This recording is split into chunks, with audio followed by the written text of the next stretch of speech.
सर्वांनी जाऊन माझ्या चॅनलला सबस्क्राईब करा.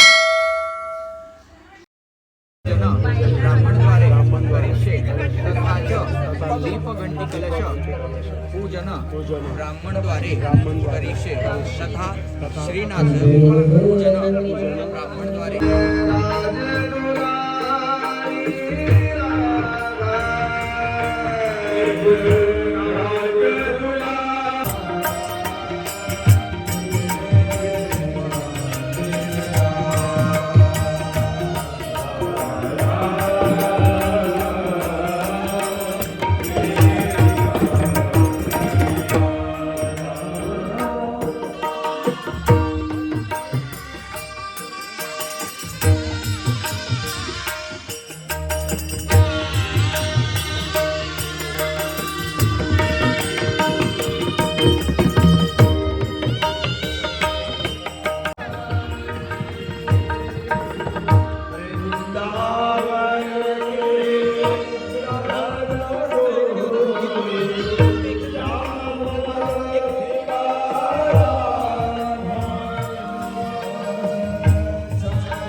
वक्रतुंड महाकाय सूर्यकोटि समप्रभा निर्विघ्नं कुरु मे देव सर्वकार्येषु सर्वदा.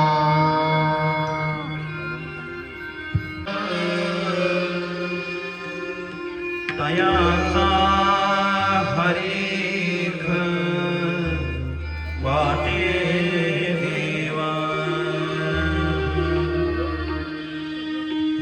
गीता भागवता करीती श्रवण अखंड चिंतन विठोबाचे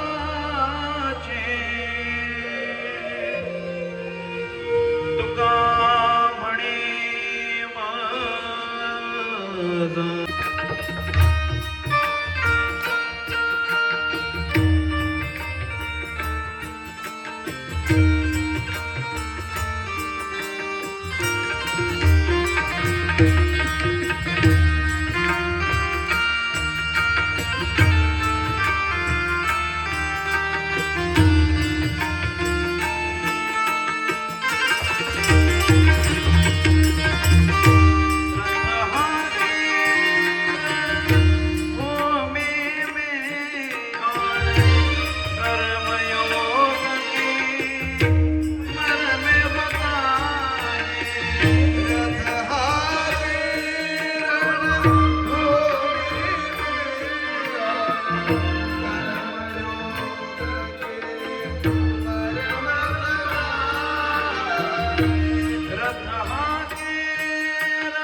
नमो भगवते वासुदेवाय।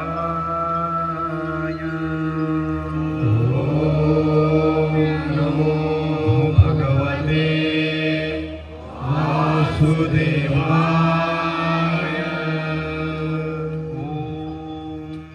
नमो भगवते वासुदेवाय।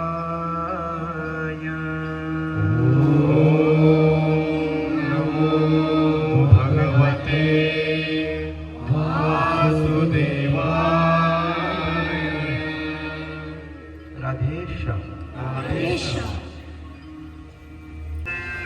गोकुळाला सगळ्याच महात्म्यांनी भाग्यवान नगरी म्हटलेलं आहे, दैववान नगरी म्हटलेलं आहे. आणि त्याला एकमेव कारण असं आहे की गोकुळातल्या ह्या सगळ्याच रहिवाशांना भगवान श्रीकृष्ण परमात्म्याचा संग प्राप्त आहे. आणि इतर सगळ्या भक्तांसारखा भगवंताचा संग यत्किंचित प्राप्त झालाय असं नाहीये. भगवंताचा अखंड सांगात त्या गोकुळवासियांना प्राप्त झालेला आहे. एक क्षणही भगवान परमात्मा गोकुळातून बाहेर गेलेले नाहीत. म्हणजे त्यांना पूर्ण वेळ भगवान परमात्म्याने दिलाय की आतापर्यंत हे असं भाग्य कुणाच भक्ताच्या वाट्याला आलेलं नाही. भक्तांची मोठी यादी आहे. तुम्ही जर पाहाल तर संपूर्ण महाराष्ट्र, संपूर्ण भारत देश, संपूर्ण त्रैलोक्याचा विचार केला तर मोठी अशी भक्तांची यादी आपल्याला पाहायला मिळेल. पण त्या सगळ्या भक्त यादीमध्ये केवळ गोकुळवासीच असे भाग्यवान आहेत की ज्यांना भगवान परमात्म्याची अखंड संगती प्राप्त झाली आहे. कुठले असे बाकीचे भक्त आहेत की ज्यांना अखंड सांगत आहे सांगा. इतर वेळेला भगवंताचं येणं आहे, भगवंताचं जाणं आहे. कधीच तरी भगवान परमात्मा येतो, दर्शन देतो आणि निघून जातो. ज्या ज्या भक्ताला जशी जशी अपेक्षा असेल तशा तशा पद्धतीनं भगवंतानं त्यांना दर्शन दिलंय. ये यथा माम प्रपद्यन्ते तांस तथैव भजाम्यहम. श्रीमद भगवद्गीता. भगवंत असं म्हणतात की ज्या ज्या वेळेला भक्त माझी अपेक्षा करतात त्या त्या वेळेला माझ्या भक्ताला जसं हवं तसं त्याला दर्शन देणारा मी आहे. ये यथा माम प्रपद्यन्ते. ज्याला जसं पाहिजे तसं. तांस तथैव भजाम्यहम. जो माझं जशा पद्धतीनं भजन करेल त्याला तशा पद्धतीनं मी दर्शन देतो. पण गंमत अशी आहे की तो दर्शन देतो आणि लगेच निघून जातो. दर्शन दिल्यानंतर तो थांबत नाही. दर्शन दिलं, काम संपलं, तो निघून गेला. आतापर्यंत झालेल्या सगळ्या भक्तांकरिताचे जे अवतार आहेत त्या सगळ्या अवतारांचं एकदा तुम्ही चिंतन करून पहा ना मनामध्ये. जे जे आपण कालपर्यंत पाहिलेत ते सगळे पहा. भक्तांकरता जे अवतार जर आपण म्हणायचं ठरलंच तर ध्रुवा करता असलेला अवतार पहा, ध्रुवा करता भगवंताचं येणं पहा, प्रल्हादा करता भगवंताचं येणं पहा, गजेंद्रा करता भगवंताचं येणं पहा. या प्रत्येकाकरता जर तुम्ही भगवंताचं येणं पाहाल तर भगवंत काही क्षण येतात, त्यांना दर्शन देतात आणि निघून जातात. म्हणजे बाकी सगळ्यांना जे दर्शन प्राप्त झालंय ते काही कालापुरतं मर्यादित आहे. पण गोकुळवासी असे भाग्यवान आहेत की त्यांना अखंड संगती प्राप्त झाली आहे देवाची. गोकुळात भगवान परमात्मा एक साधारण 11 वर्षांपर्यंत राहिलेत आपल्या पूर्ण कार्यकलापापैकी. जे भगवान श्री कृष्ण परमात्मा या पृथ्वी तलावर जे 125 वर्ष थांबतात की नाही, त्याच्यापैकी केवळ 11च वर्ष भगवान परमात्मा गोकुळात थांबलेत, वृंदावनात थांबलेत. पण गोकुळ वृंदावनातला हा जो 11 वर्षाचा कालावधी आहे हा बाकीच्या सगळ्या कालावधींपेक्षा लहान आहे. 125 वर्ष पैकी 11 वर्ष ही गोकुळ वृंदावनातली काढून टाका, उरली किती वर्ष मला सांगा? 114, बरोबर का? 114 वर्ष राहिले. आणि त्या 114 वर्ष भगवान परमात्मा कुठे राहिले तर काही काळ द्वारकेत, काही काळ मथुरेत, काही काळ हस्तिनापुरात पांडवांकरता. अर्थात ते पांडवांकरता जाणं म्हणजे पाहुण्यासारखंच आहे. मुख्य आपल्याला फक्त मथुरेचा आणि द्वारकेचा विचार करा. म्हणजे 125 वर्षापैकी 11 वर्ष गोकुळातली आहेत आणि त्याच्याबरोबर मग जी 114 वर्ष आहेत ती मथुरा आणि द्वारके करतायत. पण ज्या वेळेला भगवंताच्या लीलांचं स्मरण करायचं असं ठरतं तेव्हा जास्तीत जास्त लीला ज्या भगवंतानं केल्या त्या ह्या 11च वर्षाच्या कालावधीत केल्यात. द्वारकेला आणि मथुरेला गेल्यानंतर भगवंतानं तेवढ्या लीला केल्या नाहीत जितक्या भगवान परमात्म्यानं गोकुळात असताना केल्या. चिंता निघून गेली. गोकुळातल्या लोकांना भगवान परमात्म्याच्या येण्यानं काय मिळालं म्हणे? काय मिळालं तर भगवान परमात्म्याच्या येण्यानं गोकुळातल्या लोकांना अचानक धनप्राप्ती झाली, म्हणजे लक्ष्मीची प्राप्ती झाली. लक्ष्मी आली सगळ्या घरांमध्ये, प्रत्येक घरामध्ये लक्ष्मी येऊन वास करायला लागली. आणि लक्ष्मी येऊन राहिल्यामुळे मग आता चिंता कुठली राहणार मला सांगा? लक्ष्मी आली, चिंता गेली. लक्ष्मी आली की नाही त्याच्यामुळे आता वेगळी काही चिंता करण्याची आवश्यकता नाही आणि लक्ष्मीला यावं लागतं. एकदा का भगवंत आले की भगवंताच्या पाठोपाठ लक्ष्मीला यावंच लागतं.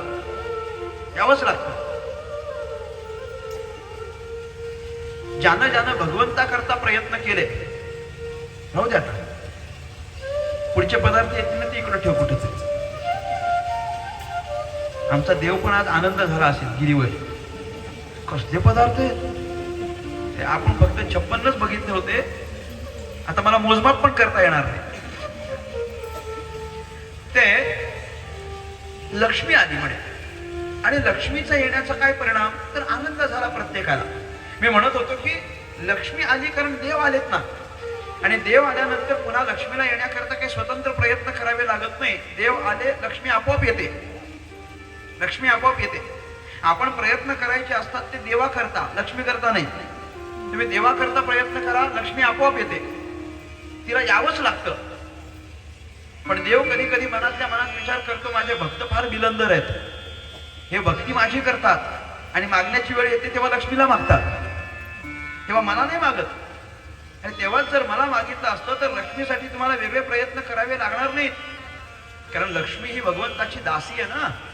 दास्यत्व समुद्र मंथनाच्या मधून जेव्हा लक्ष्मी निघते तेव्हा लक्ष्मी वरण्याकरता भगवंताच्या पुढ्यात जाते, वरमाला घेऊन जाते.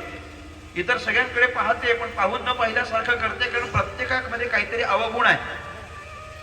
कुणीतरी ऋषी आहे पण तापट आहे, कुणीतरी आयुष्य मोठं आहे पण अवगुणी आहे, कुणाकडे तरी सत्ता आहे पण दुसऱ्यावर अवलंबून आहे. अशा अनेक अवगुण एकेकामध्ये पाहिले आणि एकमेव असे भगवान परमात्मा त्यांना विष्णू परमात्मा दिसले की ज्यांच्याकडे एकही अवगुण नाही आणि जे सर्व गुण संपन्न सर्व सौंदर्य संपन्न आहे त्याच्याकडे ढुंकूनही पाहत नाही. देव आपल्या निद्रिस्त योगमायेमध्ये. मग ती लक्ष्मी विचार करते की एकमेव आपण यांच्याकडे आलो आणि हे आपल्याकडे ढुंकूनही बघत नाहीत. तर मग विनंती केली, प्रार्थना केली आणि प्रार्थना केल्यानंतर म्हणे देवाने अधिकार दिला पण फक्त आणि फक्त दास्यत्वाचा अधिकार दिला. ती पाय धुवावयाची या दैवा पात्र झाली. असं जर असेल तर लक्ष्मी भगवान परमात्म्याची दासी ठरते आणि लक्ष्मी दासी असेल तर भगवंत तिचे मालक आहेत आणि जिथं जिथं मालक जातो तिथं तिथं दासीला जावंच लागतं. म्हणून लक्ष्मी गोकुळामध्ये आली. प्रत्येकाला त्याचा आनंद आहे. पहिला परिणाम काय झाला? पहिला काय झाला? चिंता गेली. आणि दुसरा काय झाला? लक्ष्मी आली. तिसरा परिणाम असा झाला की घरोघरी झाला काय लोका गोकुळीच्या झाले ब्रह्मज्ञान. गोकुळच्या लोकांना ब्रह्मज्ञान झालं. ब्रह्मज्ञान ज्या ब्रह्मज्ञानाकरता अनेक लोकांना अनेक प्रयत्न करावे लागले. ज्ञानी लोक काहीतरी जपतपादी साधना करतील, ज्ञानाच्या पायऱ्या चढून जातील, तेव्हा कुठं त्यांना ज्ञान होईल. हजारो वर्षांच्या तपश्चर्येनंतर त्यांना जे ज्ञान होतं ते ज्ञान गोकुळच्या लोकाला अचानक झालं. ते पण विनासायास. नव्यानं प्राप्त झाली काय? नाही. फक्त आतापर्यंत तो आम्हाला दिसत होता पण तो आम्हाला आमचा म्हणून म्हणवून घेत नव्हता. आता तो आम्हाला आमचा म्हणून म्हणवून घेता आला. आता आम्हाला असं म्हणता येईल की हा कृष्ण आमचा आहे, हा कान्हा आमचा आहे, हा कन्हैया आमचा आहे, असं आता आम्हाला म्हणायला मिळेल. कारण आता आम्ही सगळे एकाच ठिकाणी अवताराला आलो. नाहीतर तो आमचाच आहे, आमचा होता, आमचा आहे आणि आमचाच राहणार आहे. भगवंत कुठं जात आहे पण आत्ता त्याची आम्हाला संगती मिळाली. नाहीतर तो सगळं आमच्या जवळच आहे. तुम हमारे थे प्रभु जी, तुम हमारे हो, तुम हमारे ही रहोगे ओ मेरे प्रियतम.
तत्वाच्या अनुसार एक स्वाभाविकपणे वात्सल्य भाव आहे आणि तो वात्सल्य भाव जागृत झाल्यासारखं तिनं दाखवलं आणि ती म्हणायला लागली की एवढं सुंदर बालक आहे, एवढं सुंदर बालक आहे की मला असं वाटतं की मी ह्याला स्तनपान करवलं पाहिजे.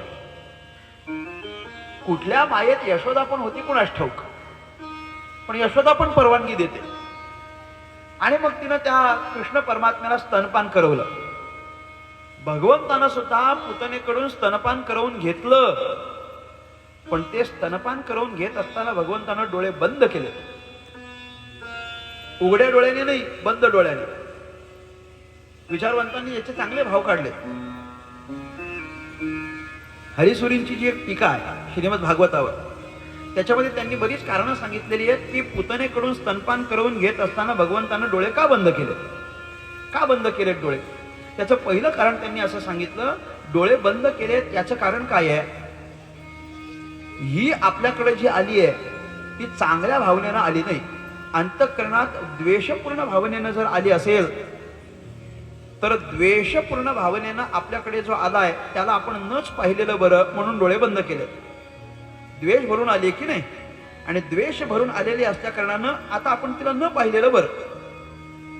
बरं, आता ही जेव्हा आपल्याला स्तनपान करविल तेव्हा स्तनपान केल्यानंतर हे आपल्याला दूध पाजणार आहे की विष पाजणार आहे, काय पाजणार आहे, थोडं थोडं बोलत चला. विष पाजणार आहे. बरं, विष चवीला कसं असतं सांगा. आणि कोणी इच्छा पण करू नका त्याची चव घेण्याची. विष कडू असतं म्हणे, मग आपण कडू पदार्थ सेवन करणार आहोत. आणि आतापर्यंत कुठला माणूस असा आहे की जो कडू पदार्थ उघड्या डोळ्याने सेवन करतो सांगावं. डॉक्टर आपल्याला काहीसं औषध देतो आणि ते औषध जर कडू असेल तर औषध पिताना स्वाभाविक आपले डोळे बंद होतात की नाही, स्वाभाविक सहज स्वभाव आहे. नाही, औषध पित असताना ते जर कडू असेल तर माणूस लगेच असे घट्ट डोळे बंद करतो, ते एकदाच पिऊन टाकतो. भगवंत म्हणतो माझंही तसंच आहे, हे कडू असलेलं विष मला पाजणार आहे ना, मग कडू औषध पित असताना म्हणजे कडू विष पित असताना आपण डोळे बंद केले पाहिजेत, म्हणून त्यानं डोळे बंद केले. दुसरं कारण. तिसरं कारण असं झालं म्हणे की हिचे भाग्य मोठे की हिनं मला मांडीवर घेतलंय स्तनपान करवण्याकरता. पण हिनं मला स्तनपान करवण्याकरता घेतलंय आणि आता ही मला स्तनपान करवणार आहे. मग याच्यानंतर आता हिला काय परिणाम द्यायचा, काय फळ द्यायचं, हिला काय फळ मिळावं याच्याकरता हिनं मागच्या काही जन्मांमध्ये काही चांगलं केलंय का, कधी हिच्या जन्मामध्ये काही चांगल्या कर्माची ठेवण आहे का. आणि जर हिनं सगळं दुष्टाचरण केलेलं असेल तर हिला आपण मुक्ती देऊ नये, मोक्ष मिळणार नाही. मग ते पाहावं. आपल्या भाषेत बोलायचं झालं तर तिचा रेकॉर्ड तपासण्यासाठी, काय रेकॉर्ड आहे याच्या मागच्या जन्मातला तो तपासावा, याच्याकरता भगवान परमात्म्याने डोळे बंद केले. काय चांगले कर्म केले ते पाहावे याच्याकरता. आणखी एक कारण त्यांनी असं सांगितलं, भगवान कृष्ण परमात्मा मनातल्या मनात विचार करतात की दुर्दैवानं या पण अवतारात मला पहिल्यांदा जिला मारावं लागतंय ती स्त्रीच आहे. या पण एवढ्या करता बोलतो कारण मागच्या पण अवतारात पहिली स्त्रीच मारली आहे. राम अवतारामध्ये पण पहिल्यांदा कोणाचा वध केलाय, ताटिकेचा.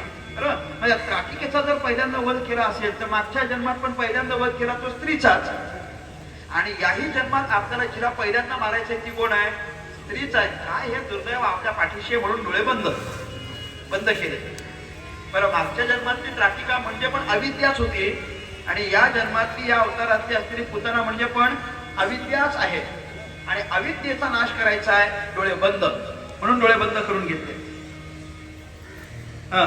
अजून त्यांनी असं कारण सांगितलं की भगवान परमात्म्याचे दोन डोळे म्हणजे हे चंद्र आणि सूर्याचे प्रतीक आहेत. श्रीमद भागवतामध्ये ज्या ज्या वेळेला सृष्टी विस्ताराचं वर्णन आलंय तेव्हा या समस्त सृष्टीला भगवंताच्या विराट पुरुषाचं वर्णन सांगितलेलं आहे. सृष्टी म्हणजे भगवंताचे विराट रूप आहे. आणि त्या विराट रूपाची ही जी सृष्टी आहे त्याच्यामध्ये भगवान परमात्म्याचे डोळे म्हणजे चंद्र आणि सूर्य आहे. मग भगवंताचे जर डोळे चंद्र सूर्य असतील तर चंद्र आणि सूर्य त्यांचं काम काय मला सांगा. बरोबर, म्हणजे जगाला चांगले परिणाम देणं हा चंद्र आणि सूर्याचं काम आहे. मग चांगला परिणाम देणं हे ज्या दोन डोळ्याचं काम आहे त्या डोळ्यांनी काहीतरी चांगलंच पाहिलं पाहिजे. अविद्येसारखी गोष्ट आपण आपल्या डोळ्याने पाहू नये म्हणून जे चंद्र सूर्यासारखे आपले डोळे आहेत त्या डोळ्यांनी अविद्येला पाहू नये याच्याकरता तिला डोळे बंद करून घेतले. अशी अनेक कारणं सांगितलेली आहेत. तू कृष्ण नवनीत चोरी, पर्यानं चोरी केली म्हणजे काय, वस्तूंची चोरी केली असं नाही, त्यानं नवनीत चोरलं. नवनीत चोरलं म्हणजे काय, दुधाचे जे सगळे पदार्थ आहेत त्या सगळ्या पदार्थांपैकी साररूप असलेला जो पदार्थ आहे ते नवनीत आहे. नवनीत म्हणजे दुधाचं सार आहे, लोणी म्हणजे दुधातलं सार आहे. मग यानं सार जेवढं होतं ना तेवढंच चोरलंय. मग आपल्या या समस्त शरीरामध्ये सार काय आहे, आपलं चित्त हे साररूप आहे. आणि म्हणून चित्ताची अपेक्षा सगळ्याला असते. तुम्ही पहा, अख्खा परमार्थच पहा, तुम्ही कुठलाही ग्रंथ घ्या, भक्तिशास्त्रातला कुठलाही ग्रंथ तुम्ही उघडा, प्रत्येक वेळेला अशीच अपेक्षा असते की भगवंताच्या करिता चित्त समर्पित करायचं. प्रत्येक वेळेला देवा करताच नाही, देव जशी चित्ताची अपेक्षा करतो ना, संत मंडळी पण चित्ताचीच अपेक्षा करतात आपल्याकडून. परमार्थाला चित्त लागतं, चित्त. ते जुने लोक असं म्हणायचे, जुने कीर्तनकार म्हणायचे, परमार्थ चांगला व्हावा असं वाटत असेल तर तुमचं परमार्थात चित्त असलं पाहिजे. मग ते म्हणायचे कुठं कुठं काय असलं पाहिजे, मग ते असं म्हणायचे, शरीरात पित्त असलं पाहिजे, संसारात वित्त असलं पाहिजे आणि परमार्थात चित्त असलं पाहिजे. शरीर चांगलं राहावं तर शरीरात काय पाहिजे, पित्त. संसार चांगला व्हावा तर संसारात काय पाहिजे, थोडं मोठ्यानं बोला, वित्त. संसार चांगला, वित्त पाहिजे. आणि परमार्थ चांगला व्हायचा तर काय पाहिजे, चित्त पाहिजे. तुकाराम महाराजांच्या गुरुवर्यांनी जेव्हा आशीर्वाद दिला, कृपा केली, सत्य गुरुराये कृपा मज केली, परी नाही घडली सेवा काही, सापडविले वाटे जाता गंगा स्नाना, मस्तकी तो जाणा ठेविला कर, भोजना मागती तूप पावशेर. तूप काय आहे, तूप म्हणजे काय, तूप म्हणजे चित्त आहे. ज्ञानात घ्या, तूप म्हणजे काय, तूप नाही मागितलंय बाबाजी चैतन्याने, काय तूप मागितलं काय. राम महाराजांचे गुरु आहे ते तूप का मागतील, तूप कशाला मागतील तुकाराम महाराजांकडून. आणि अगदी पुढचं बोलूच का, मागितलं तर पावशेर कशाला मागतील, पावशेराला काय होणार आहे, पावशेर तुपान मागितलं तर बाबा 5-50 किलो तरी मागितलं असतं ना, 2-4 पंक्तीची व्यवस्था. पावशेर तूप कशाला मागतील. तूप म्हणजे चित्त आहे.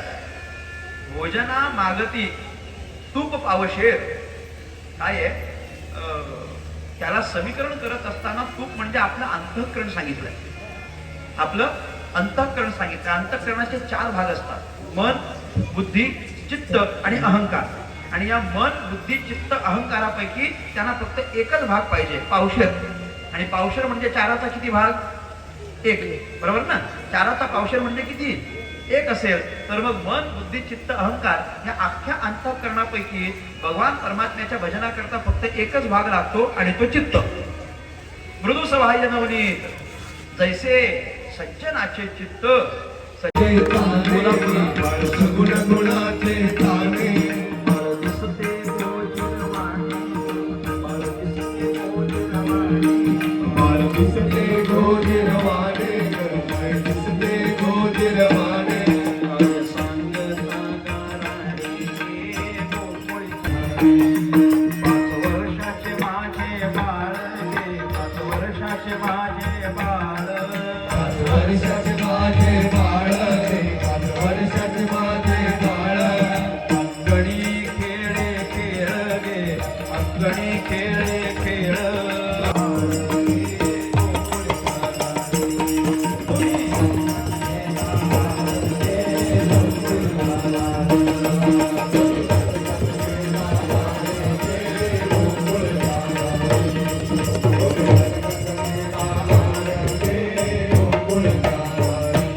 नवल केले माझ्या तुझ्या गोव्याने. ऐक ऐक बाई यशोदे, नवल केले तुझ्या गोव्याने. आमुच्या लेकरासी तुडविले पदे, आता यासी बांधील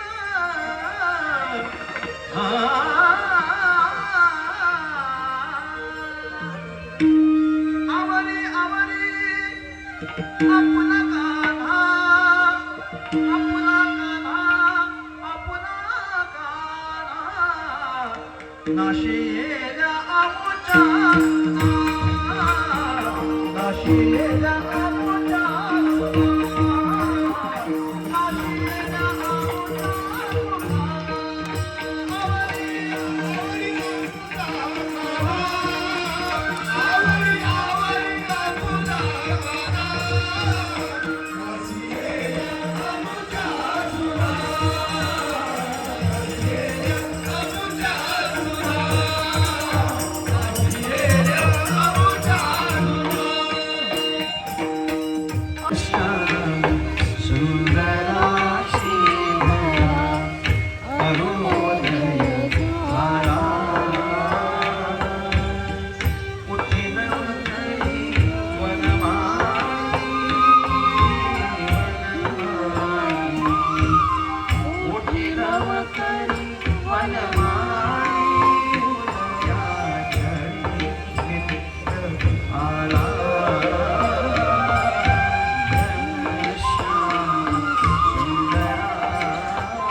मदन गोपाळ,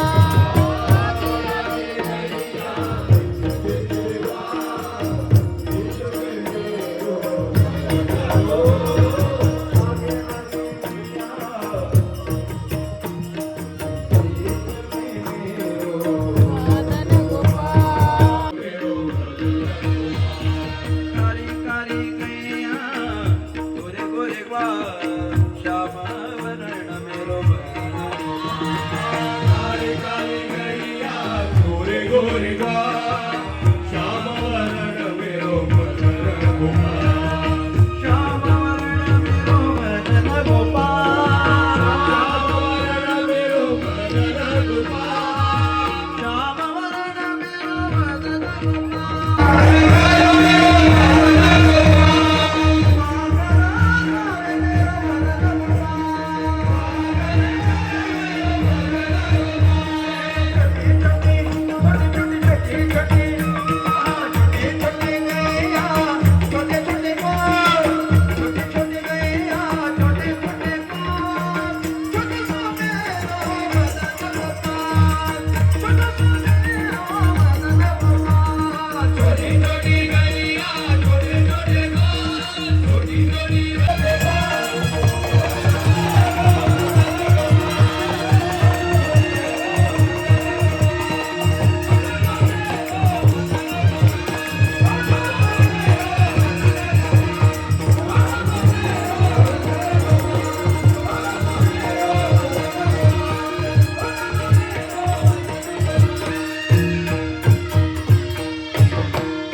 आणि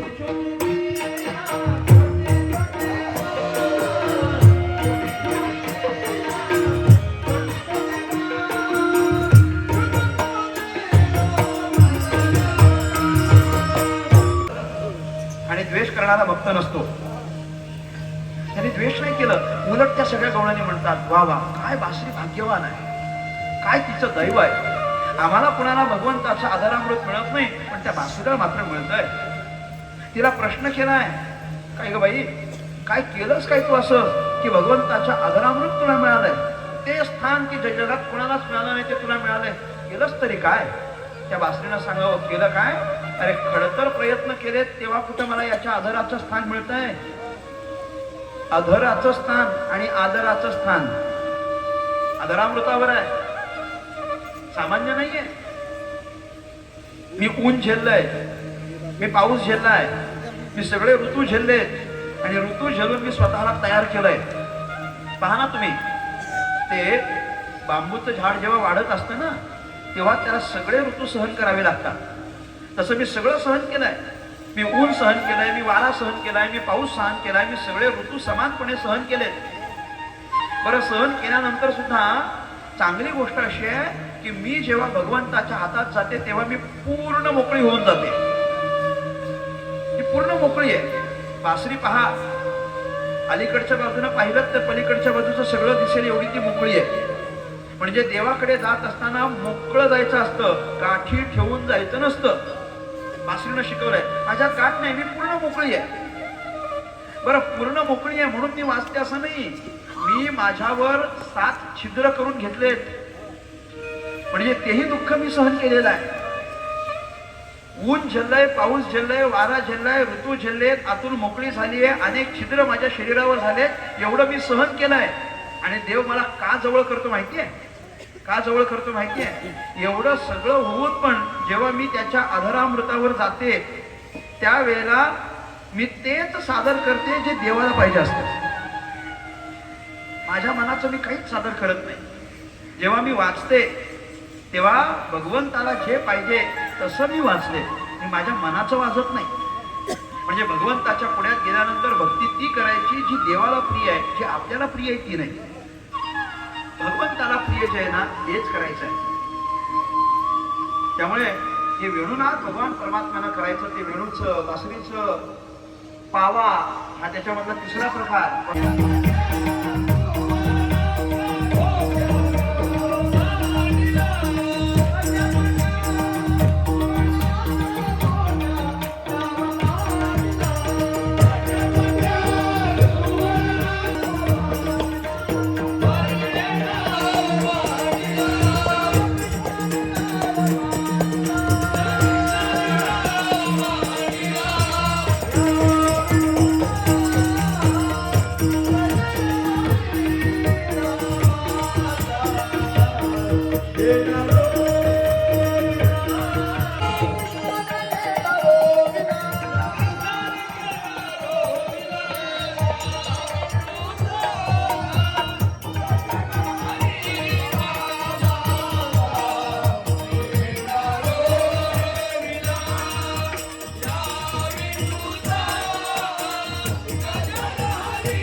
असतात आणि कशी फलिती झाली आहे हे पाहण्याकरता इंद्र वरून खाली आला की ज्याच्या माध्यमातून ते आपल्यावर कृपादृष्टी करतील.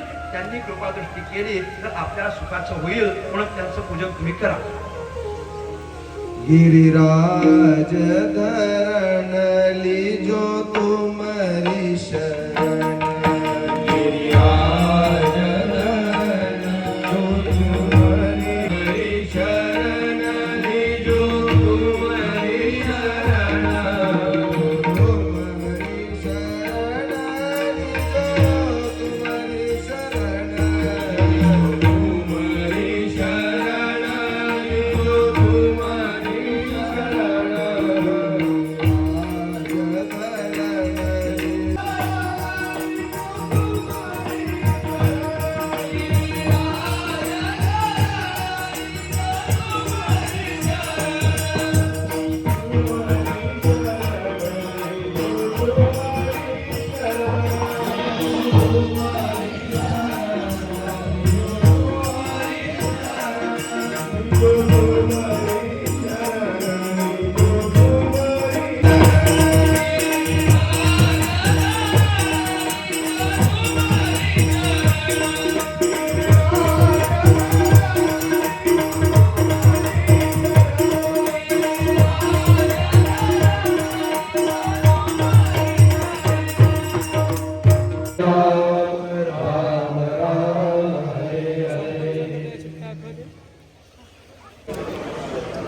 जेवायला आता आज महाप्रसाद आहे तर सगळी जण जेवत आहेत. बघा हा 56 भोग आहे, अजून ही भाजी आहे, अजून काय आहे, पनीरची भाजी आहे, डाळ आहे, पुरणपोळी आहे, भात आहे, रोट्या, एवढं सगळं आहे.